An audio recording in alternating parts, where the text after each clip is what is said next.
আজ চলে গেছিলাম আমাদের কলা বাগান দেখতে।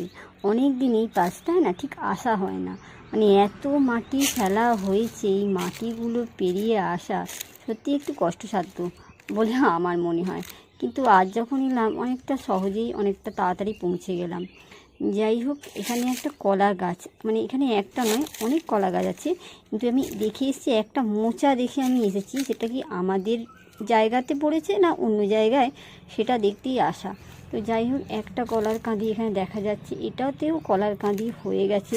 আর ওই যে দূরে একদম বেড়ার ধারে ওই যে দেখা যাচ্ছে ওই মোচাটা দেখে আমি এসেছি, কারণ ওটা দেখলাম এটা আমাদেরই জায়গার ওপর কলা গাছটা, অর্থাৎ চিন্তার কোনো ব্যাপার নেই। তো এটাই লক্ষ্য করেই আমার আশা। আর এইদিকে দেখুন, এই যে মোচাটা ঝুলছে একদম বেড়ার ধারে, মানে বোঝা যাচ্ছে না এটা কার জায়গায়, কিন্তু এটা আমাদের জায়গাতেই হয়েছে। তো এই যে মোচা, আর ওই যে দূরে দেখতে পাচ্ছেন ধান জমি, ওইখানে সবাই এখন ধানে ওষুধ দিচ্ছে। তো যাই হোক, ধান জমিও দেখা শেষ, কলা বাগানেও একটু একটু দেখা শেষ। এরপর চলে গেলাম উল্টো সাইডে, আরও কলা গাছ আছে, সেখানে একটা গাছেও কিন্তু কলা এখনও পর্যন্ত হয়নি।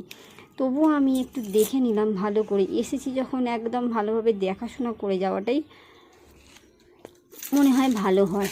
এরপর আর কি, আবার দেখাশোনা করে কমপ্লিট করে চলে গেলাম আর একটা প্রান্তে যেখানে কলা গাছ রয়েছে সেখানেও দেখলাম। আর যেতে যেতে দেখলাম এই কলা গাছটা অর্ধেকটা মারা গেছে, আর একটু অংশ জীবিত আছে, যদি বেঁচে যায় খুব ভালো হয়।